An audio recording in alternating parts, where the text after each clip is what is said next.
Picture this, a dwarf who could buy anything his heart desires, private jets, diamond-studded watches, islands maybe, but what he couldn't buy was love. Not the real kind. Until one day, in a twist so wild, even a rom-com writer would say, that's too much, he meets her. A Russian blonde who could melt glaciers with a smile. And suddenly, the millionaire dwarf realizes money can't solve this equation. Now, hold on. Before you roll your eyes thinking this is just another rich guy gets the girl story, let me stop you right there. This isn't about wealth or fairy tale endings. It's about the chaos of chance, the kind that smacks you in the face when you least expect it. Imagine being the guy who's always in control, only to have fate laugh in your face by tossing you into a love story you never saw coming. Here's how it went down: a high-stakes business meeting in Moscow. He's there to close a deal, not fall head over heels. She's the interpreter, cool as ice, with a sharp wit that cuts through his ego like a knife. One wrong translation, he says your offer is insulting, and boom, sparks fly. Not the cutesy Hallmark kind. The messy, this dash could dash ruin dash my life kind. But here's the kicker, she doesn't care about his money. At all. In fact, she finds his attempts to impress her downright hilarious. And that's when it hits him. For the first time, he's utterly powerless. And it's terrifying and intoxicating. So why should you care? Because this isn't just a love story. It's a collision of worlds. East meets west, power meets humility, chaos meets calm.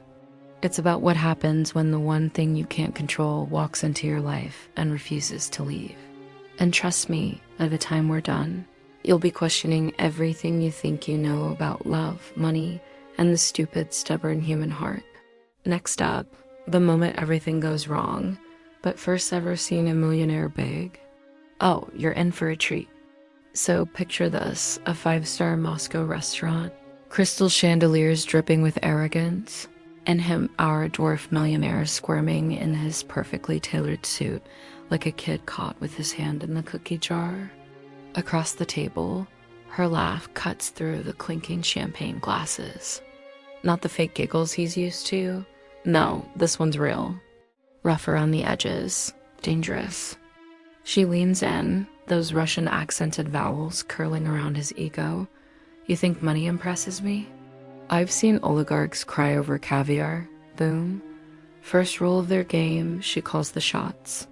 Watch his fingers tap nervously against his Rolex. Tick-tock. Power shifting.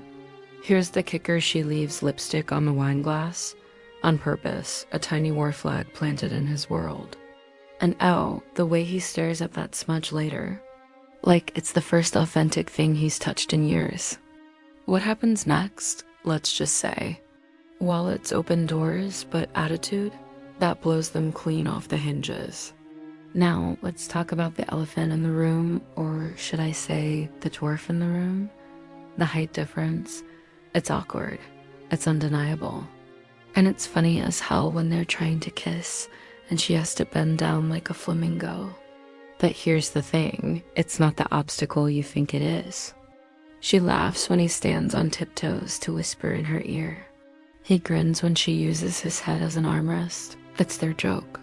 Their thing. And that's the secret, owning it. Because when you stop pretending it's not there, that's when it stops mattering. One night she wears flats, just once, no one asks. No one notices, but he does. And that tiny act of rebellion against what?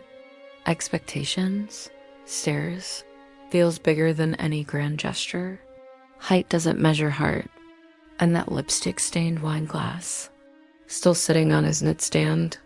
A reminder, the best things in life come in messy, imperfect packages. That lipstick stain, it's not just messy.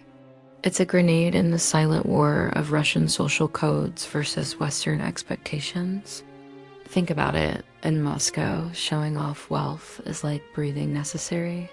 But here, she smudges his crystal glass, no apology. And he loves it. Russian women don't do cute. They do, I'll destroy you in chess while making borscht. They mock your Porsche because their grandmothers survived Stalin. Meanwhile, Western men expect ... gratitude, puppy eyes, good luck. But here's the twist. Her cruel honesty becomes his oxygen. No mind games. No fake laughter at bad jokes. Just raw truth, even when it stings. Example, at dinner he orders caviar. She rolls her eyes. You eat gold flakes to prove what? That banks love you? The table freezes. He bursts out laughing. Watch closely. Every culture clash carves space for something real. And that stain? Now framed in his office. A $10,000 art piece couldn't scream, "I see you," louder. But here's the twist. Their love wasn't just about stolen glances and lipstick-stained glasses. It was a high-stakes game of hide-and-seek with the world watching. Paparazzi lurked in every shadow. Tabloids screamed headlines. Dwarf prince and gold digger. She'd scoff, gripping his hand tighter. "Let them chew glass," she'd murmur. One night, they ditched the limo. Sneaked into a 24-hour diner. Him, a baseball cap pulled low. Her hair tucked under a hoodie. The waitress didn't blink. Just slid 2 coffees across the counter. For the first time, they breathed. No stares, no whispers. Just maple syrup and bad disco. He traced her knuckles. "This," he said, "is my Louvre." Then flash, a cell phone camera. The internet exploded by dawn. Comment section warfare. She's a prop. He's desperate. The billionaire did the unthinkable. He reposted the blurry photo. Caption, "Proof, giants fall hardest." Cue the mic drop. Here's why this matters. Love isn't a secret. It's a rebellion.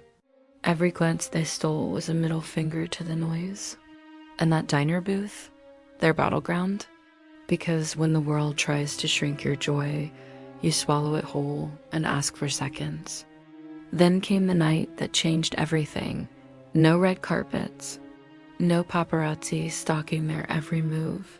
Just a dimly lit banya in Moscow, wood panels creaking underfoot, steam curling around their laughter. She was mid-sentence about Siberian winters when he dropped to one knee, not on a velvet cushion, on the wet tiles. Her reaction, a snort, then silence. The kind that hangs heavier than the steam. His joke? She finally asked, vodka glass frozen halfway to her lips. His answer? Sliding a ridiculously large emerald across the table wrapped in a grease-stained napkin from their first diner date. Here's what tabloids missed. Love isn't about grand gestures.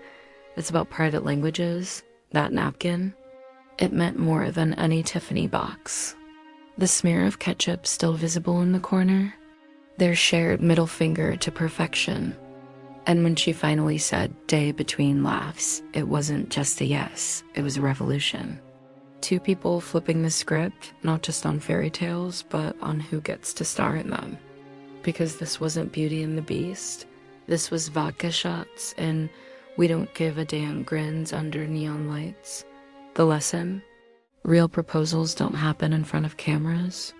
They happen in the raw, unposed moments where your truths collide and decide to build a fortress together. And just like that, the fortress they built started cracking. The billionaire's family arrived in Moscow with all the subtlety of a sledgehammer designer suits, cold stares and whispered questions about her real intentions. His mother's smile never reached her eyes. "Charming," she said, eyeing the emerald ring like it was a counterfeit bill. But the blonde, she clinked her vodka glass louder, laughing at the unspoken rules. Then came the cousins. "You realize he's worth $12 billion, one hissed. She fired back. "You realize I don't care?" Chaos erupted. Aunt Irina fake fainted. The best man attempted a toast in broken Russian ending with 2 gold diggers everywhere. Cue wine thrown, chairs knocked over, and the billionaire's sister screeching about prenups. Through it all, the couple stood shoulder to shoulder, grinning like lunatics. Because this wasn't a wedding, it was a middle finger to every hater.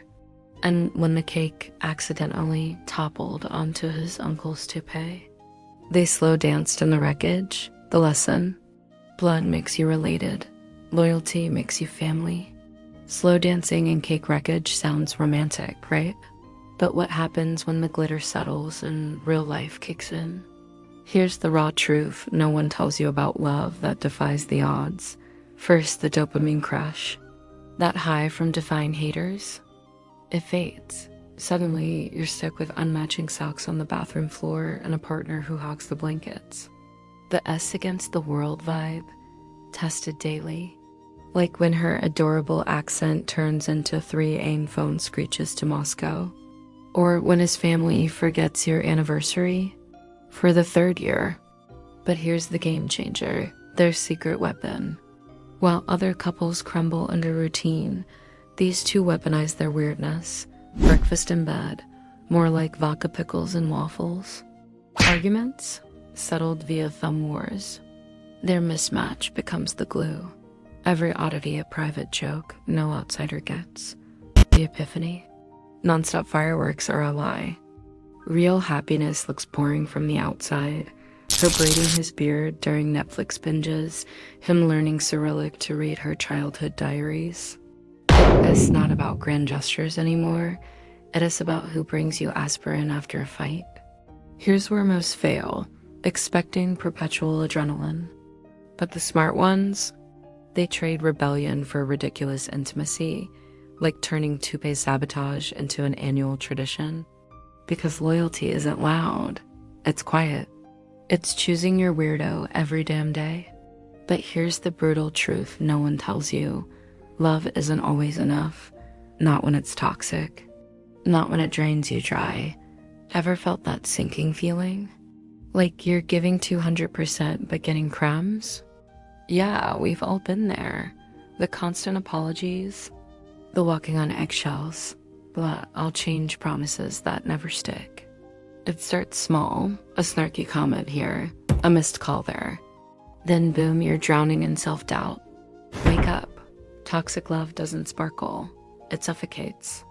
Take it from someone who learned the hard way. If your peace costs more than your joy, that's not love. That's a hostage situation. The fix, 3 brutal pills to swallow. 1, boundaries aren't cruel, they're oxygen. Set them like your sanity depends on it. 2, red flags don't fade, they multiply. Backup feeling, trust it.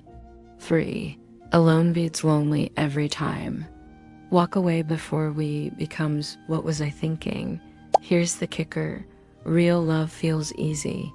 Like Sunday mornings, not like diffusing bombs. So here is the truth bomb we've been dodging. Love shouldn't feel like a treadmill set on fire. If you walked away from this story remembering one thing, let it be this. Healthy love is the quiet hum of a fridge at 3 a.m. men noticed until it is gone. Toxic love? That's the blaring car alarm you can't shut off. Now, imagine waking up to silence. No frantic texts, no mind games, just ... peace. That's what happens when you stop romanticizing chaos and start choosing better. Your move. Smash that subscribe button right now because next week, I'm exposing the 3-word phrase that manipulators use to keep you hooked. First 50 commenters get a DM with my secret red flag decoder checklist. Drop us Sunday morning below if you've ever ignored a gut feeling. And hey, if this video felt like a conversation with your wiser self, wait until you see what's coming. Spoiler, it involves a lie detector test and a grandma. Stay toxic, lie aware.